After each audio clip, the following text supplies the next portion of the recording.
Buenas noches. Vamos a compartir la palabra de Dios en esta noche en el Evangelio según Juan, en el capítulo 6, versículo 16. Y mientras ustedes lo buscan, y el Señor nos ha guiado con las canciones que hemos cantado, con las cuales hemos alabado al Señor. Canciones que hablan que Él tiene el control, que Él es, como cantábamos a lo último, Él es soberano. Y bueno, también, como bien decía Daniel, en este tiempo en el cual prendemos las noticias, que ha habido algo como esto, un acontecimiento climático, Él tiene el control sobre todas las cosas. Y es lo que nosotros vamos a considerar en esta noche. Si ustedes van a Juan, capítulo 6, versículo 16 al 21, está relacionado y se va a dar cuenta que también está relacionado no a lo que ha pasado, también está relacionado a las canciones que hemos cantado, y eso es muy lindo. Dice que al anochecer, descendieron sus discípulos al mar, y entrando en una barca iban cruzando el mar hacia Capernaum. Estaba ya oscuro y Jesús no había venido a ellos, y se levantaba el mar con un gran viento que soplaba. Cuando habían remado como 25 o 30 estadios, vieron a Jesús que andaba sobre el mar y se acercaba a la barca, y tuvieron miedo. Mas él les dijo: Yo soy, no temáis. Ellos entonces con gusto le recibieron en la barca, la cual llegó enseguida a la tierra a donde iban. Esta historia es una historia muy conocida. No tan solo aparece en Juan, sino en dos de los evangelios que conocemos como sinópticos. En Marcos y en Mateo, esta misma historia se encuentra narrada ahí. La verdad que cuando lo leía, y se los transmito a ustedes, hoy nosotros tenemos un desafío, porque mientras Jesús, o mejor dicho, Mateo, hablando de esta misma historia en el pasaje paralelo de Mateo, Mateo hace énfasis en la experiencia de los discípulos, pero también se acuerdan ustedes en la experiencia de Pedro. ¿Se acuerdan que Pedro le dijo al Señor si Él era Dios, si Él era, que Él pudiera ir a Él, y esto implicaba caminar por las aguas? ¿Se están acordando? Y se acuerdan que en este acontecimiento, mientras Pedro iba mirando al Señor Jesucristo, Él iba caminando por las aguas, y cuando dejó de mirarlo, Él se empezó a hundir hasta que el Señor lo tomó y regresaron juntos a la barca. Bueno, nosotros podríamos aplicar de ese pasaje, o como lo considera Mateo, obviamente de nuestra fe en el Señor Jesucristo y cómo nuestra mirada tiene que estar en la persona de Cristo, y eso obviamente, como les digo, nos tiene que dejar una enseñanza. Marcos, en esta misma historia, en el texto paralelo de Marcos, el énfasis, aunque aun cuando la historia es la misma, el énfasis está en que el Señor Jesucristo, en medio de la tormenta, entra en la barca, y dice que una vez que entra en la barca, el agua se calma y dice que hay paz.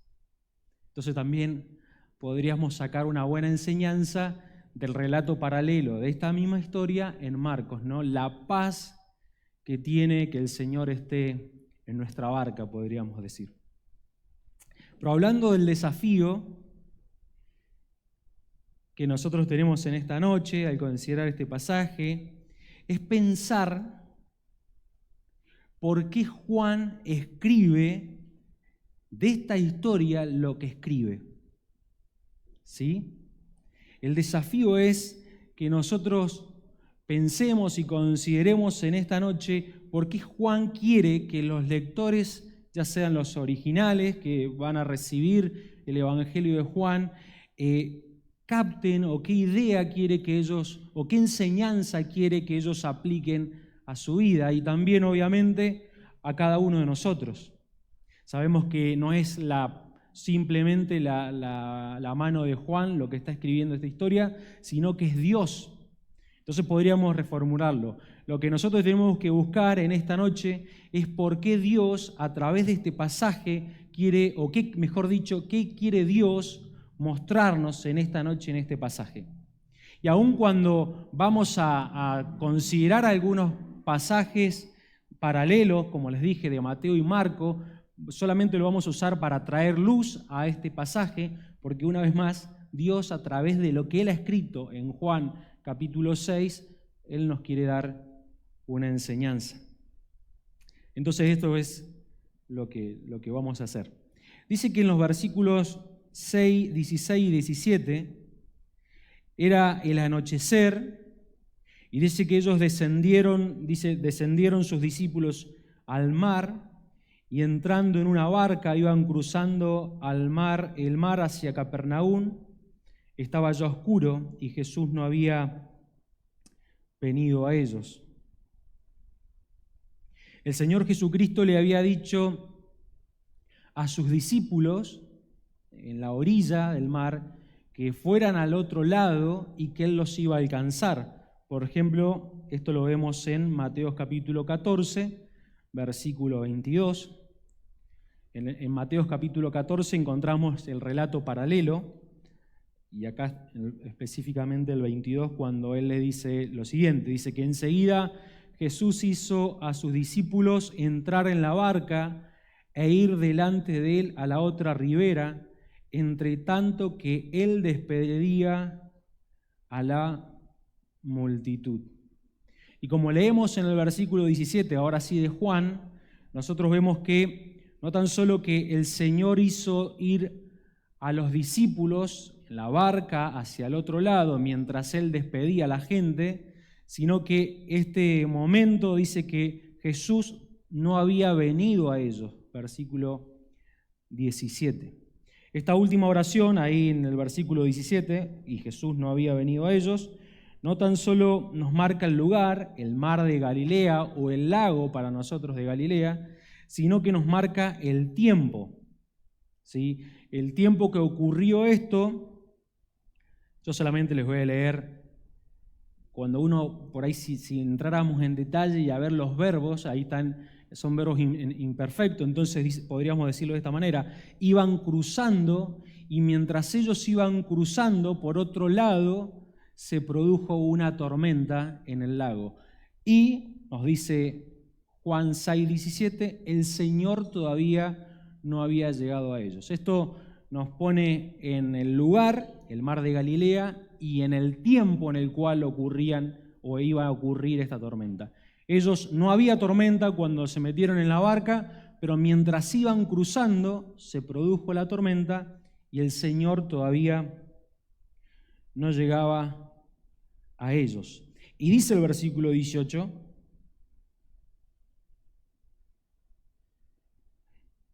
¿quién lo puede leer? Versículo 18. Y le voy a pedir a Pablito si me puede traer un vasito, pero un vaso de agua, ¿no? Un vaso de agua. ¿Quién puede leer el versículo 18?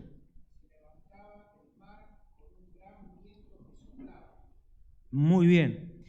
Miren esto, ¿no? Y se levantaba el mar con un gran viento que soplaba.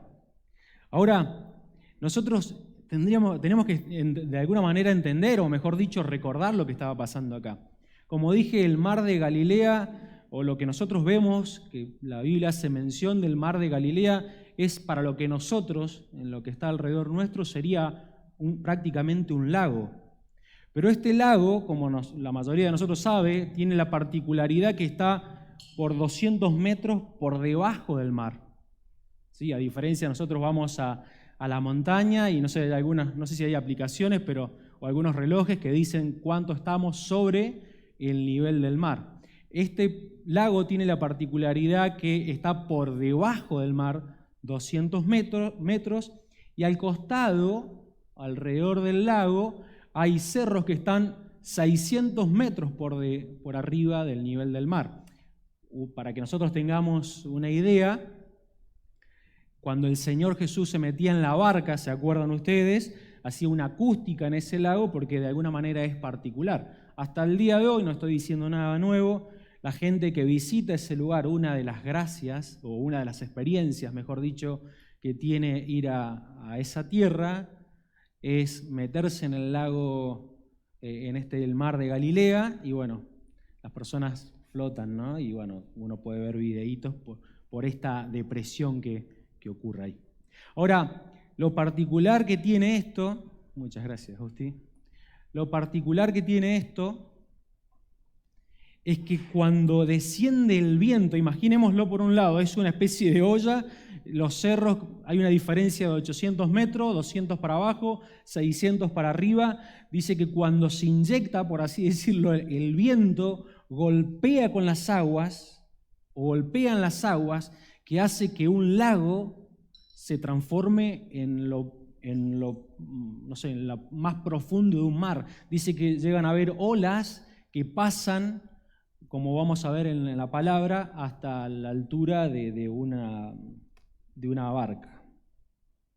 Entonces miremos esto y más o menos tratemos de pensar, y por eso me he tomado el tiempo de que consideremos esto, para que nosotros tratemos de dimensionar lo que esto hacía. Yo, por ejemplo, les voy a leer Mateo capítulo 8, versículos 23 y 24.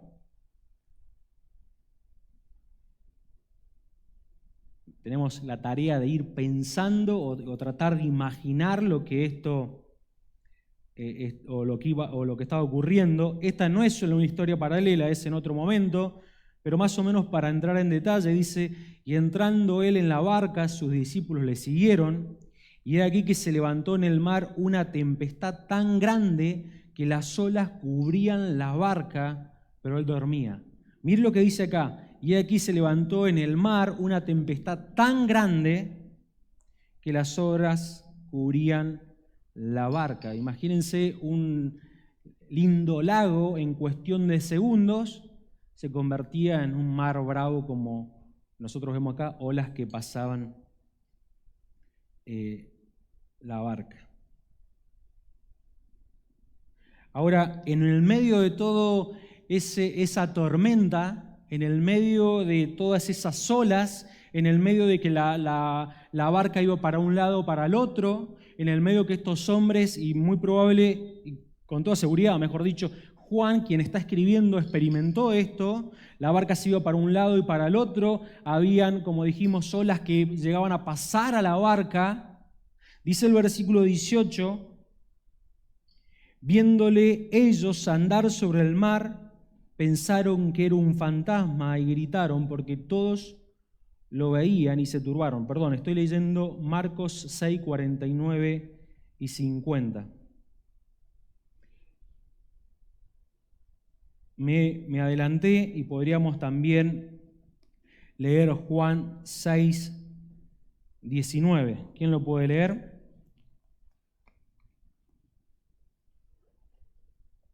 Juan 6, 19.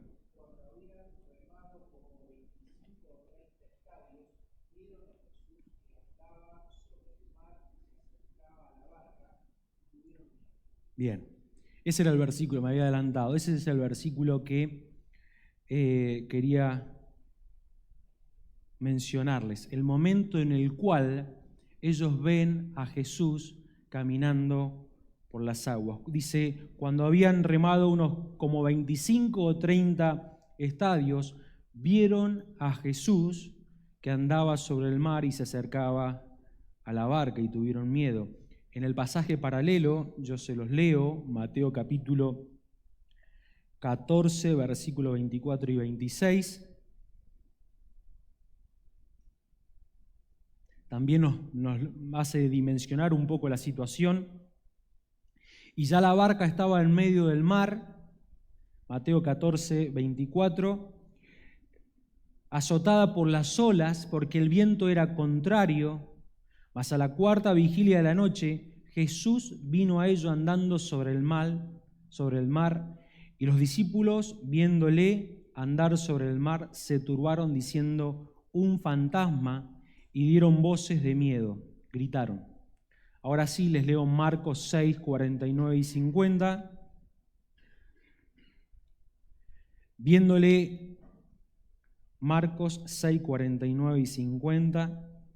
Viéndole ellos andar sobre el mar, pensaron que era un fantasma y gritaron, porque todos le veían y se turbaron.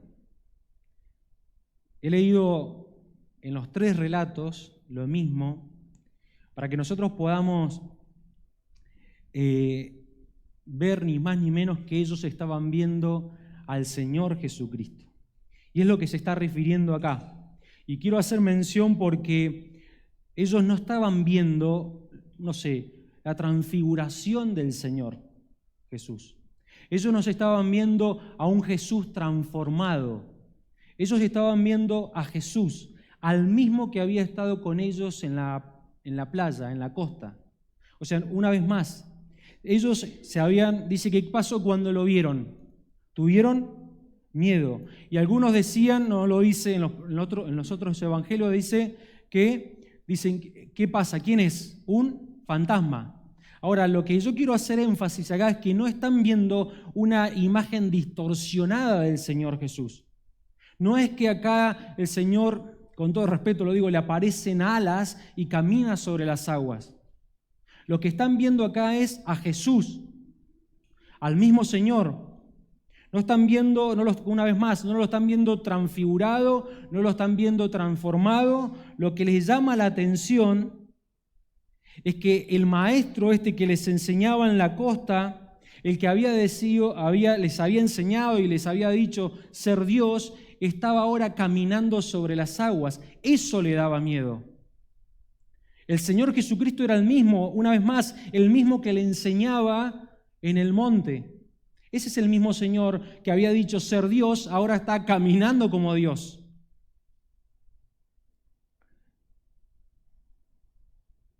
A diferencia de Mateo 8, ¿se acuerda que ellos tenían miedo porque las olas pasaban por arriba de la barca? Ahora lo que le produce miedo a ellos, una vez más, es ver al Señor caminando o yendo hacia ellos por sobre las olas.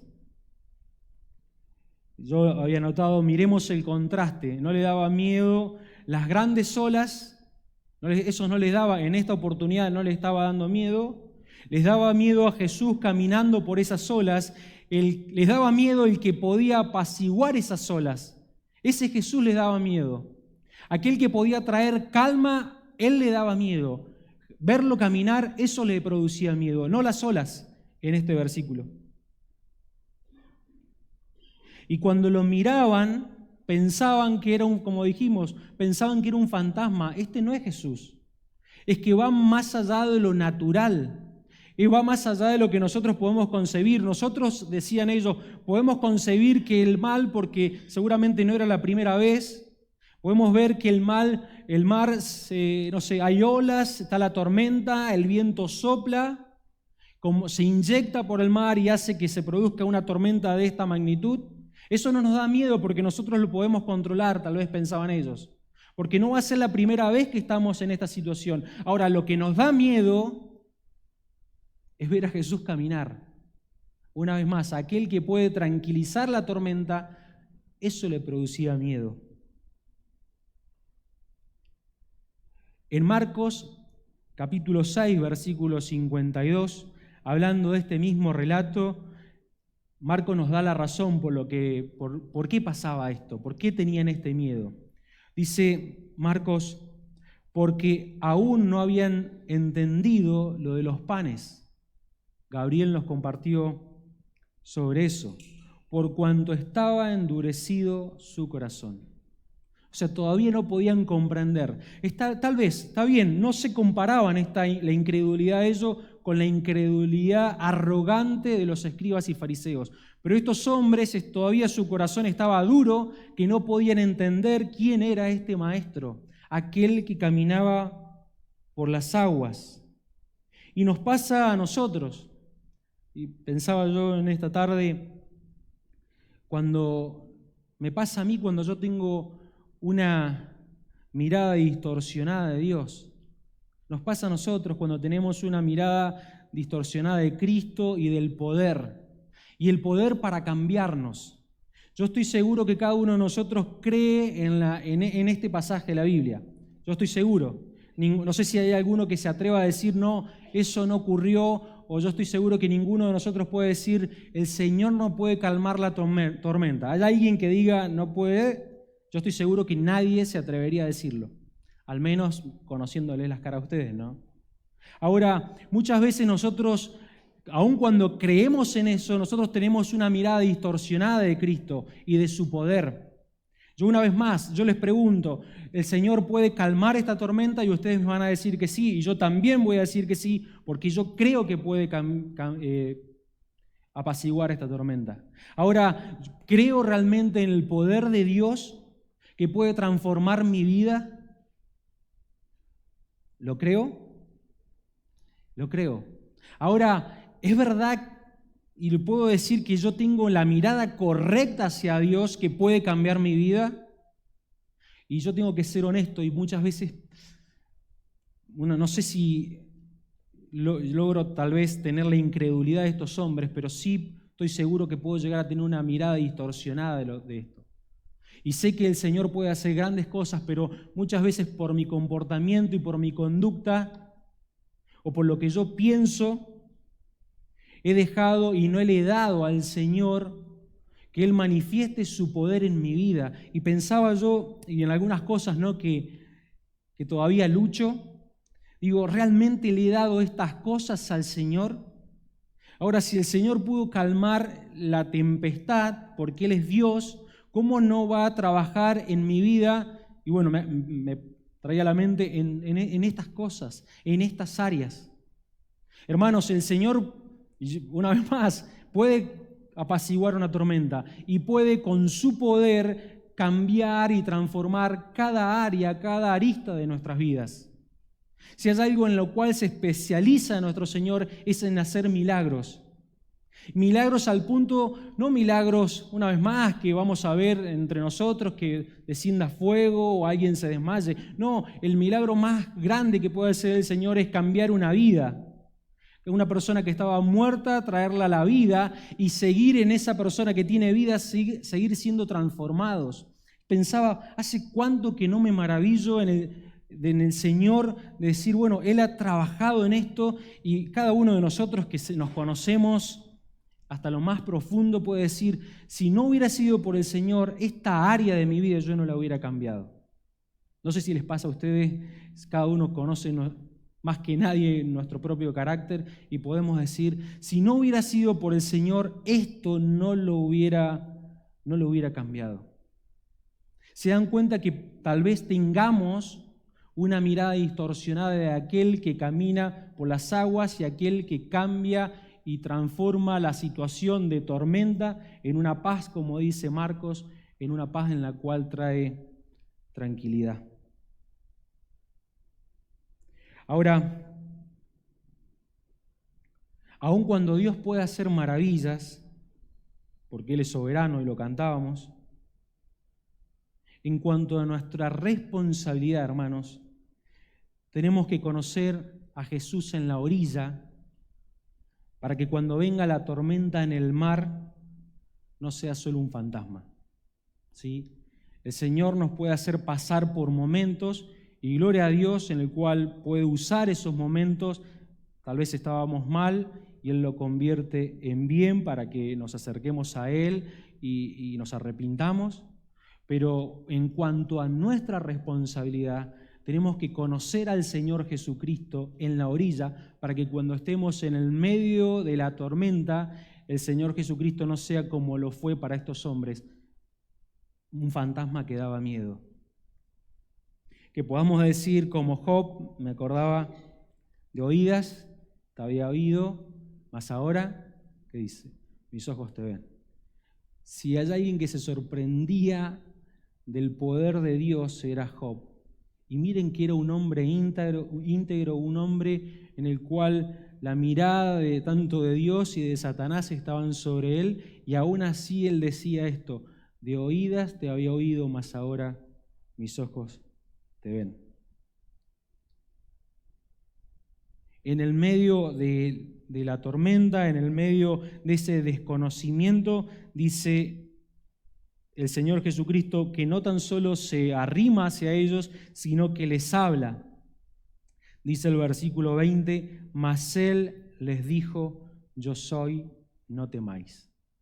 Y creo que acá está la clave de lo que quiere mostrarnos Juan.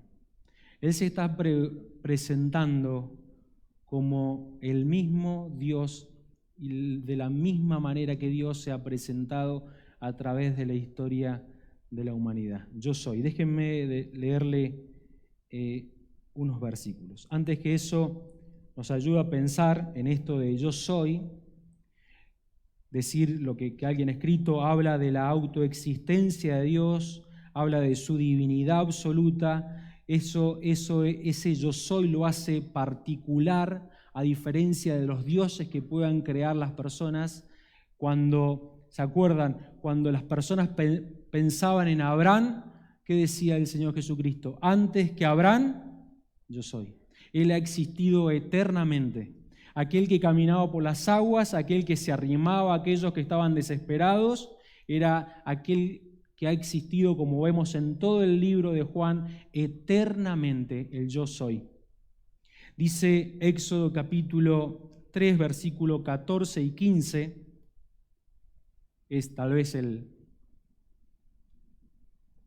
versículo más representativo del yo soy.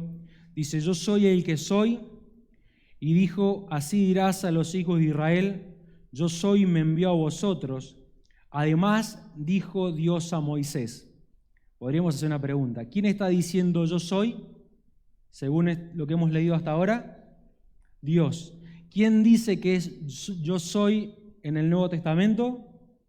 El Señor Jesucristo. Bien, Carlos. Así dirás a los hijos de Israel: Jehová, el Dios de vuestros padres, el Dios de Abraham, Dios de Isaac y Dios de Jacob, me ha enviado a vosotros. Este es mi nombre para siempre. Con él se me recordará por todos los siglos. Yo soy. El Señor Jesucristo, muchos años después de este Éxodo capítulo 3, versículo 14, lo vamos a leer o vamos a estudiar un poco más adelante, en Juan 5, 58, Jesús le dijo: de cierto os digo, antes que Abraham fuese, yo soy. Me encanta, y no lo vamos a estudiar en esta noche, ¿no? Pero los yo soy del Antiguo Testamento haciendo referencia a Dios, y los yo soy del Nuevo Testamento haciendo referencia a Dios encarnado en la persona del Señor Jesucristo. Ahora, no es en la zarza, sino en la tormenta en el cual Dios dice: yo soy. Me gusta lo que escribe un comentarista. Ese yo soy, hablando de Juan, sin predicado, es un yo soy divino. La expresión tenía un alto significado para los que conocían revelación divina de la palabra, usada tantas veces por Dios en el Antiguo Testamento. O sea, leía esta cita porque aun cuando nosotros por ahí, no sé si a ustedes les ocurre, pero nos hace volver o tal vez pensar qué significa yo soy e investigar en la palabra, estos hombres que estaban en la barca tenían bien en claro a qué se estaba refiriendo. El Señor Jesucristo se manifiesta a ellos y le dice: yo soy, y ellos entendían y lo tenían claro que se estaba refiriendo a su divinidad, se estaba refiriendo a que Él era Dios, a que Él era el creador de como hemos visto en todo Juan, que era el creador de los cielos y la tierra. Ahora, un poco más adelante hemos leído Juan 8:58, podríamos leer también el 59. ¿Se acuerdan que habíamos leído en el 58, antes que Abraham fuese, yo soy? Dice que tomaron entonces piedras, no los discípulos, sino los religiosos, para arrojársela, pero Jesús se escondió y salió del templo y atravesando por el medio de ellos, se fue. Es que decir que Él era yo soy era decir que Él era Dios. Y si nosotros vemos en el Nuevo Testamento la causa por la cual ellos mataron al Señor Jesucristo, o mejor dicho, lo prendieron para que los romanos lo mataran, era por esto mismo, porque se había hecho a sí mismo Dios. Ahora, yo soy, y esto también es para todos nosotros y para todos los amigos que tal vez no tienen la seguridad de la salvación, reconocer que Cristo es yo soy cambia el destino eterno. También en Juan capítulo 8, versículo 24, un poquito más atrás, por eso os dije que moriréis en vuestros pecados, porque si no creéis que yo soy, en vuestros pecados moriréis. Esa es muchas veces las personas tienen una idea errónea de Cristo. Errónea de Cristo. Las religiones también tienen una idea incorrecta de Cristo. Él está diciendo, aquellos que no creen que yo soy, aquellos que no creen que yo soy Dios, que dice el texto, en vuestros pecados moriréis. Él es Dios. El Señor Jesucristo es Dios. Y eso es lo que Juan quiere traernos a que nosotros en esta noche pensemos, ¿no? Y sabemos, como ya lo dijimos, que no es Juan, sino que es el Señor Jesús y Dios, el Espíritu Santo, la Trinidad, para que nosotros hoy consideremos lo que estamos viendo en esta noche. Quiero terminar con algo breve. En el versículo 21, cuando ellos dijeron, cuando Él dijo yo soy, no temáis, dice que ellos entonces con gusto le recibieron en la barca, la cual llegó enseguida a la tierra a donde iban.